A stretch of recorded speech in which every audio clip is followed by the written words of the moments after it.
Thanks, Facebook. Also, a big thank you to the people who've travelled from afar. I know it's hard, it's a long journey, but you're at least being watered and fed. There you go. KO. The time is here, which I know you've all been waiting for. You have all come today not only to see the beautiful bride, the good-looking groom. There you go, it's 20 quid. The blushing bridesmaids, the forthcoming food, the barrels of beer, maybe the beer.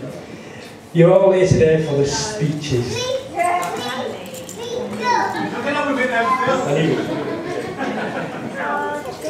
I know you've all known I've done speeches before in the past, and it's always nervous and weeks of planning, and as father of the bride, he has the unenviable task of getting up first. But I know I'd be lying if I said I didn't want to do this for such a special people on this special day. I must also give a great big thank you to Stephen Wood. Where are you? Absolutely brilliant.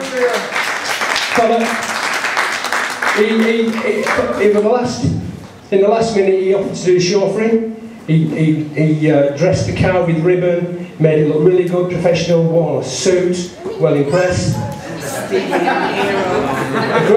great big thank you, and he got us to the reception on time, so everything was fine. But I must also say sorry because you had to clean the car. Steve, you want to come up? We've got a little something for you for doing this. You have.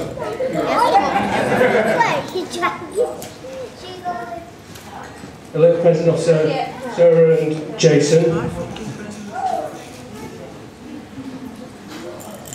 Well done, mate. Well done. Cheers, Stephen. Did a good job.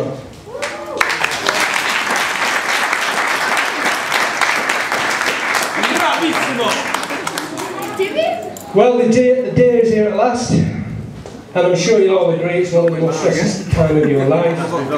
This bit I can handle, but for dealing with Monica for the last 3 weeks, and if anyone wants his friends to see what I mean, but we got there. Sarah and Jason have done very well indeed to make this day happen. John and I are very impressed, and also a little richer. Thank you, Sarah and Jason. We are very pleased with the venue. The service is fantastic, the food is fantastic, the people have been fantastic in Haywood. It's very well organised, and well done to everybody who was involved. Look at this. The photographs, I think, are going to be absolutely fantastic. The sun came out at the time.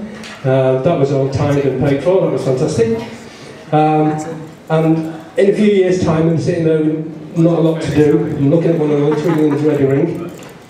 They're going to look at the photographs and reminisce on this day.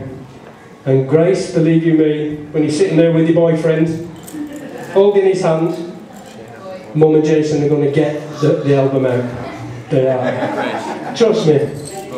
Speaking of Grace, I was touched by her reading this afternoon in the ceremony. It was fantastic. Well done, Grace. Very well done. Well done, well done. Well impressed. You made Grandma cry. Nearly me. But it's mad every time you see Lauren. I'd like to take this moment and this opportunity to welcome Jason to our family, also his family to our family. And as a new dad-in-law Jason, the door is always open for a chat with him. I think she does. What about anything? And subs and things. And can I take for a pint, by the way, you're paying? That one. Whilst I'm talking about Jason, and when I was aware that Sarah had accepted his hand in marriage, I thought I'd do a few background checks on this fella to make sure he's been a good lad and see if there's anything wrong. So I phoned up this local police station in Blackpool, facing his favourite watering hole, the Punch and Truncheon, is it? Pump and Truncheon. And I went in and I said to the desk sergeant, has Jason been good? Has there been any trouble with him whatsoever in life or anything like that? And he was quite helpful and obliging, and he was very good and he's professional, and he said to me, well, Jason, he said, he's been a really good boy, we've had no trouble whatsoever with him. and then have no bother at all whenever he decided to spend the night there with them.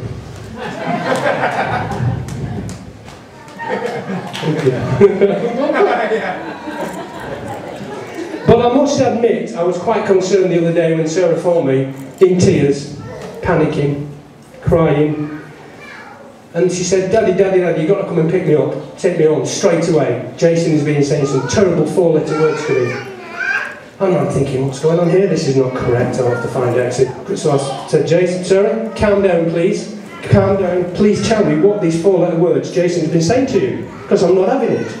And she said, well, Daddy, Daddy, he's been saying words like wash, iron, tidy, dust. Sorry, Sarah.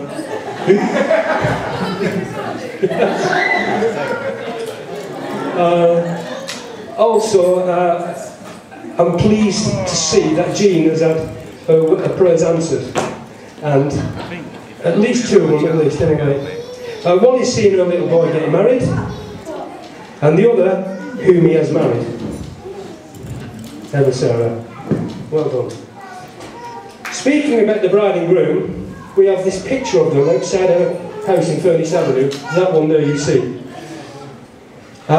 Which was put in a local, in a very popular magazine called Pick Me Up. Oh God, I remembered it. It's called Pick Me Up.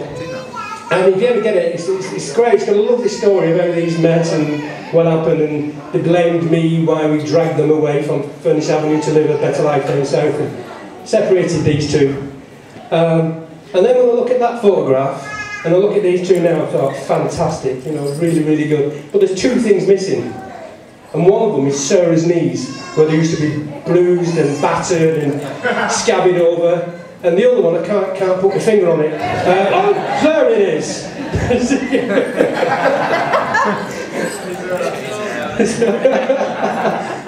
Cracking picture, cracking picture. Oh dear. No, it's not. But I'm really, really impressed with how these 2 got back together after such a long time apart. I'm really impressed. I was lied to, by the way, because my daughter said to me, Daddy, I'm going to see my grandma in Southport. And I was worried about her, a young woman travelling on her own, and off she went, and I said, you must text me for me whenever, just please do this and stop me worrying. So I get a text, landed in Blackpool. Grandma lives in Southport. What are you doing in Blackpool? And the rest is just history.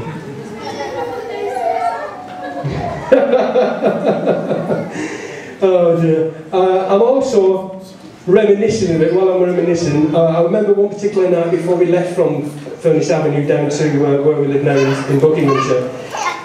Jean came round, and she was quite concerned. She said, is there any possible chance Jason could come round for one more time? Because he's quite upset, he'd like to see Sarah. So we said, of course we will. So there you go, that's what happened. He came round.